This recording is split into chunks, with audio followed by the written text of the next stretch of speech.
అందరికీ హాయ్ అండి. Welcome to my YouTube channel. ఈరోజు మనం ఈ యొక్క వీడియోలో అన్నదాత సుఖీభవ లబ్ధిదారులు నమోదు ఎక్కడ చేసుకోవాలి, చివరి తేదీ ఎప్పుడు, ఎవరు అర్హులు ఎవరు అనర్హులు, కావాల్సిన అర్హతలు ఏంటి, అన్నదాత సుఖీభవ లబ్ధిదారులకు కావాల్సిన డాక్యుమెంట్స్ ఏంటివి, ప్రతి ఒక్కటి మనం అన్నదాత సుఖీభవకు సంబంధించి ఈరోజు ఈ యొక్క వీడియోలో క్లారిటీగా తెలుసుకుందాం. ఇంకా మన వీడియోస్ని ఛానల్ని చూస్తూ కొత్త వాళ్ళు వచ్చినట్లయితే సబ్స్క్రైబ్ చేసుకోవాల్సిందని కోరుకుంటున్నాం. ఎందుకంటే మన ఛానల్లో జెన్యున్ ఇన్ఫర్మేషన్ పోస్ట్ చేయడం జరుగుతుంది కాబట్టి మీరు తప్పకుండా మన ఛానల్ను సబ్స్క్రైబ్ చేసుకొని నన్ను సపోర్ట్ చేయవలసిందిగా కోరుకుంటున్నాను. అలాగే చాలా మంది అయితే వీడియోస్ చూస్తున్నారు కానీ లైక్ చేయడం మాత్రం మర్చిపోతున్నారు. మీరు లైక్ చేస్తే ఇటువంటి సమాచారం మరికొంతమందికి రీచ్ అయ్యి వాళ్ళకి ఉపయోగపడే విధంగా ఉంటుంది. ఇంకా మనం వివరాల్లోకి వచ్చినట్లయితే ఆంధ్రప్రదేశ్ ప్రభుత్వం మరో కీలక నిర్ణయం తీసుకుందండి. ఎన్నికల సమయంలో ఇచ్చిన ప్రధాన హామీల్లో అమలు కసరత్తు కొనసాగుతుంది.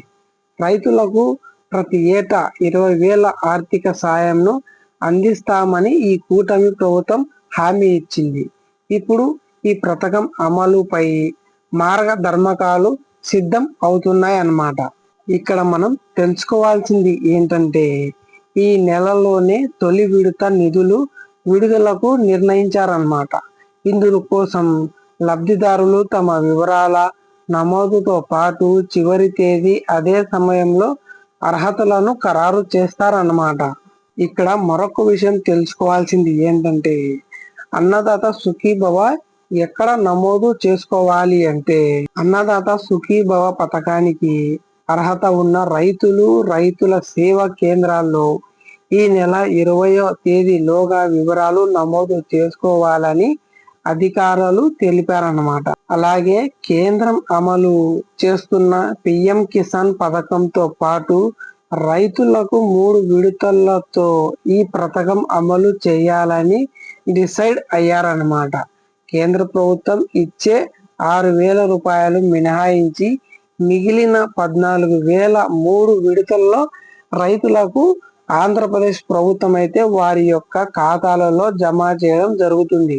అంటే ఇక్కడ 6,000 కేంద్ర ప్రభుత్వం ఇస్తే 14,000 రాష్ట్ర ప్రభుత్వం ఇస్తుందన్నమాట.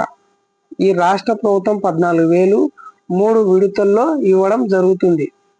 కేంద్ర ప్రభుత్వం 6,000, రాష్ట్ర ప్రభుత్వం 14,000.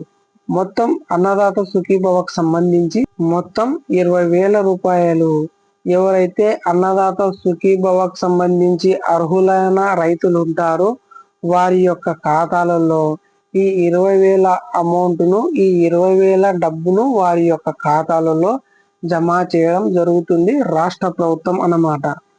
ఈ సంవత్సరంలో ఖరీఫ్ సీజన్ కు ముందే ఈ సహాయాన్ని అందించాలని రాష్ట్ర ప్రభుత్వం అయితే భావిస్తుంది.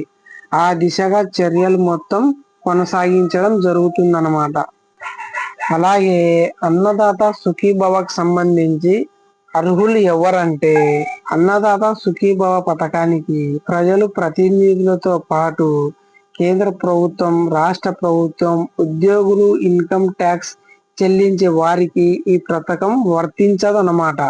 అలాగే లబ్ధిదారుల ఎంపికలో పూర్తి పారదర్శకత ఉంటుంది. ఇందుకోసం రైతు సేవా కేంద్రాల వారీగా వెబ్లాడ్ డేటాను గ్రామ వ్యవసాయ సహాయకులతో పాటు మండల వ్యవసాయ అధికారుల లాగిన్లను ఇచ్చారన్నమాట. అలాగే వెబ్లాండ్ లో సర్వే నెంబర్లు, రైతు పేర్లు, భూమి విస్తీర్ణ రైతు సేవా కేంద్రాల్లో పరిశీలిస్తారన్నమాట.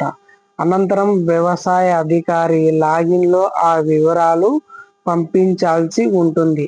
ఆ తర్వాత జిల్లా వ్యవసాయ అధికారుల వివరాలు వెళ్తాయన్నమాట.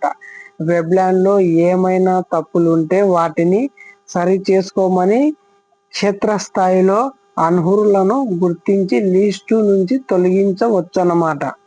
అంటే ఎవరైతే తప్పుడు సమాచారం ఇస్తారో వారిని గుర్తించి అనర్హులుగా భావించి వాళ్ళని ఆ లిస్ట్ లో నుంచి తీసివేయడం జరుగుతుంది అన్నమాట.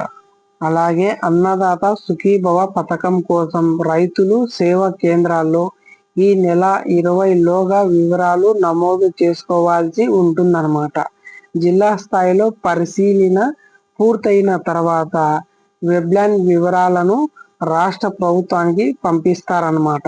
అక్కడ నుంచి విఆర్జిఎస్ కు పంపిన తర్వాత ప్రభుత్వం గైడ్ లైన్స్ ప్రకారం ఆధార్ అనుసంధానంగా తీసుకొని అయితే అనర్హులుగా ఉంటారో వారిని గుర్తిస్తారన్నమాట.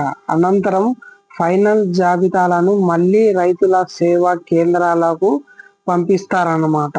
అందులోని లబ్ధిదారులందరితో సంబంధిత అధికారులు ఈ కేవైసీ చేపిస్తారన్నమాట. లబ్ధిదారుల ఎంపికలో పూర్తి పారదర్శకతను ఉంటుందన్నమాట. అధికారులు ఈ విధంగా వెల్లడించడం జరిగిందన్నమాట. అన్నదాత సుఖీభవకు సంబంధించి ఈ జీవోను రిలీజ్ చేయడం జరిగింది రాష్ట్ర ప్రభుత్వం. అన్నదాత సుఖీభవ పథకానికి సంబంధించి పూర్తి అప్డేట్, పూర్తి సమాచారం, పూర్తి స్టేటస్ అయితే ఇది అన్నమాట. ఈ వీడియో మీకు నచ్చినట్లయితే లైక్ చేయండి, షేర్ చేయండి. ఇలాంటి మోర్ అప్డేట్, జెన్యూన్ ఇన్ఫర్మేషన్ కోసం మన యొక్క ఛానల్ను సబ్స్క్రైబ్ చేసుకోండి. Thanks for watching. జై హింద్.